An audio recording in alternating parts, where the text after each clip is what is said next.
From Anshe Sfard Beth El Emeth Congregation, it's time to take 10 Minutes for Torah with Rabbi Joel Finkelstein. Welcome to our discussion of Parshat Nitzavim, Co-opting the Future. Looking at Parshat Nitzavim, it's all about reestablishing the covenant.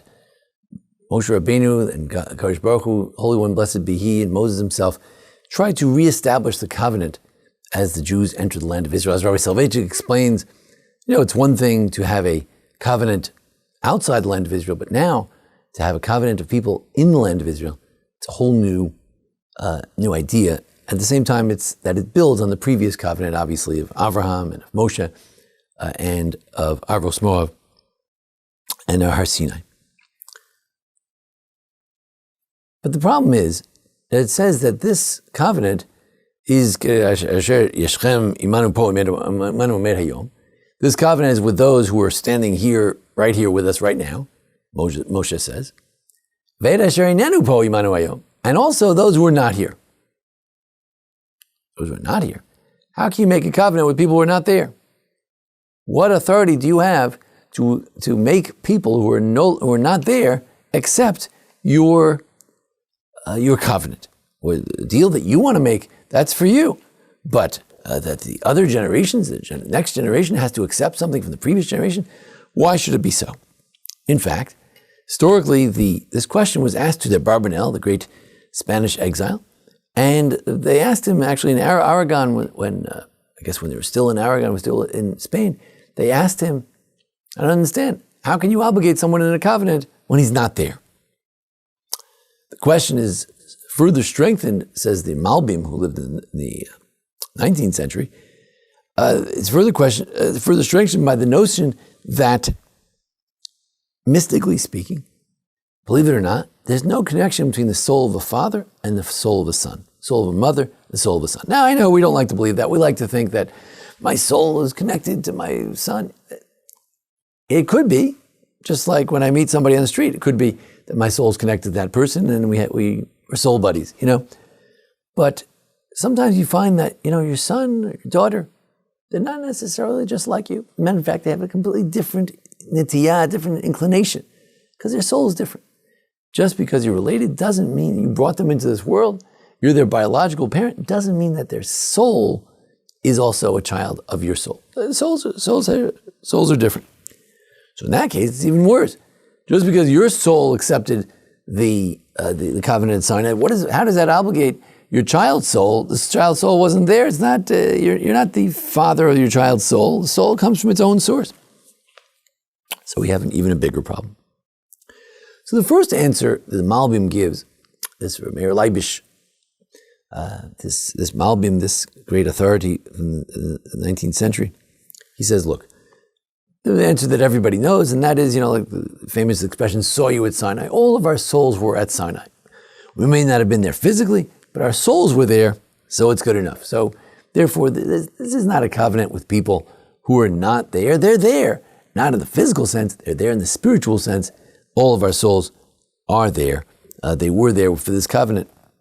We know that's true of Sinai. Apparently it's true for this parsha, for the additional covenant as well.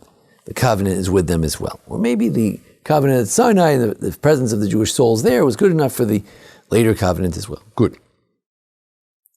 Then he gives another interesting theory. It goes like this. It's true. A person consists of a body and a soul. In terms of the soul, parent is not the father of the child's soul. It's nothing to do with it. God gives a soul. Every morning we affirm that God gave us a soul, not our parents. But the parents give the body. And since the human being is connected between the body and the soul, so since parents are connected through body to their children, therefore, by extension, they can bequeath a covenant from themselves to their children who are physically connected to them, although spiritually their souls may be from a different source, different place. But together, the body and the soul, there is a connection of a parent to a child, and therefore when a parent accepts a covenant, since they are the source of the child's body, in that sense they can accept this covenant for them albeit not for the soul part, but at least for the body part, and therefore, in a sense, the parent can accept it for the child. Complicated answer. Third answer that Malbim gives is the potential. In everyone is the potential for the future generations. Now we know this is true from a genetic point of view.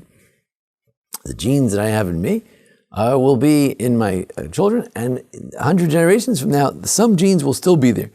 So in that sense, the potential for my great-great-grandchildren, God willing, is already found within me. So that, in that sense, one might argue that it's true, only the Jews were at Mount Sinai or here at the precipice of the land of Israel accepted this particular covenant. However, since potentially within every person, at least physically, is everyone who comes after them, therefore, the covenant could be accepted by those who were there at that particular time, and it could extend to those who live at a later time. The fourth answer is the notion that we use very much in Jewish law, and that is Zachin L'Adam Shelo B'fanav. You know, if I decide I want to buy you a condo in Florida, well, you know, maybe it's not a good condo, maybe it's not a good investment. I can't just get you a condo in Florida. Maybe it's good, maybe it's not good. If I get you a stock in IBM or something, maybe it's a good stock, maybe it's not a good stock, maybe it'll go up, it'll go down. So therefore, you can't say that it's definitely good. So to do something on your behalf that you don't necessarily want, it's not necessarily good for you, this is questionable.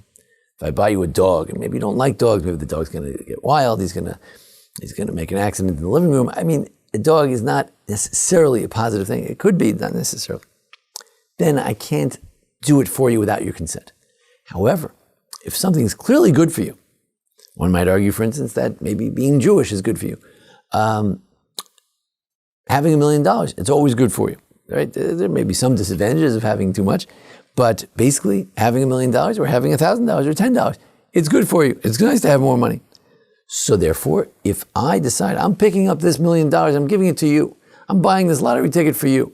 So you say, hey, I don't want to get involved. I don't want to be so rich. I'm happy the way I am. I don't want to pay so many taxes. Tough luck. It was basically a good thing for you. If I picked it up for you, you get it. And then, all right, there's some negative consequences, but basically it's a positive thing.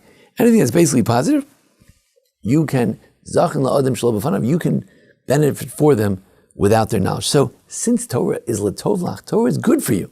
There's nothing bad about having Torah. Torah is great for you. All right, it's true, if you violate certain things, there are punishments, but come on, there's so many mitzvot, there's so many opportunities. We view Judaism as a gift. We don't say, well, you know, you might violate something and you'll be punished, so it's terrible. No, the gift of Torah is that there's so many things. If you just do a lot of great things, you get a mitzvah. It's wonderful. So therefore, it's great to be part of the Jewish people. It's just great. A fifth answer he gives is that, you know, everybody wants the land of Israel, right? Now, in order to get the land of Israel, you have to keep the covenant. So it's like, hey, your inheritance is you got a piece of the pie in the land of Israel. You know, today you have the law of return. Every Jew has a right to go back to the land of Israel. Great, but if you want that right, there's a covenant that comes with it. So the covenant is a good thing for you, and it's true there are some difficult things you got to accept in the covenant to go with it. But that's how inheritance works. When you get the inheritance, you know, you got to pay the taxes. There are certain things that come with it. So basically, it's a good thing. And it's contingent. The inheritance that you have is contingent on this covenant. So everybody wants the inheritance, so you get the covenant as well. Finally, the sixth answer. The sixth answer is from the Ari. We started by saying that parents and children don't have a connection per se in their souls, and it's an important thing to realize that just because you're a parent doesn't mean you're the same as the child. You say, I don't understand. How can my child not like basketball, basket weaving? Hanging out with the opposite gender, whatever the thing that you like to do. How could they not like that? After all, we're the same. He's from me. How could it be? The answer is that you don't have the same soul as your child. That's what we started out saying. However, there is another connection of souls, not because you're a parent, but because you're part of the Jewish people. The Jewish people have a connection to the Eitz HaChaim, the Ari, the great mystic. He says this, I don't know what it means, I don't understand it, but there's an idea that all souls, they come from the Eitz HaChaim, from the original soul of trees, tree of souls. And therefore, we are connected. And since we are all Jews are connected through their souls, so the root of their soul all came from the same tree. Therefore, if I accept the covenant, my soul is connected to my children's soul, my great-great-great-great-grandchildren's soul. Why? Because it comes from the same tree. So therefore, when we accepted the covenant, or when our ancestors accepted the covenant, it's incumbent upon us as well. This question of, how can parents dare decide something for their children? It's actually, there's some people today who are great libertarians, and they say, you can teach your children about your religion, but you can't impose it upon them. After all, children are free to do whatever they want. How dare you impose your Judaism, different things on the children? Really, these answers can be used a bit to answer that question. How do I have the right to give my child a bris, to demand that my child be part of the covenant? Well, firstly, he was at Sinai, the child was at Sinai, so they already accepted it. I am connected body-wise, I am connected to my children, so if I accepted these things to be a Jewish person, it's incumbent upon them. Number three, it's good. It's good for the kids. Why is it incumbent upon the kids? It's because it's good. We believe that Judaism is a good thing. It's a great gift to have this tradition, this lifestyle, this meaning, some meat in your life, something to hold on to, a belief, a connection, a special connection with God. So it's a great thing. So how can I do this to my children? Because it's a great thing. Who could argue? Giving them an inheritance is always a good thing. Morasha Akila Yaakov. The Torah is an inheritance. And finally, how can I do this to my children? What do you mean? My children are connected to me through the soul of Israel. They have a Jewish soul. And as such, all souls are connected. Whether they were at Sinai or whether they're simply connected, what happened in the previous generation is incumbent upon the children. So that's our response to those who would say, how can you force the religion on the children? It's not forced. It's already the Jews. Every Jew already accepted it at Mount Sinai. We're just reaffirming, we're just letting the kids know what's in their soul already from generations that already went by.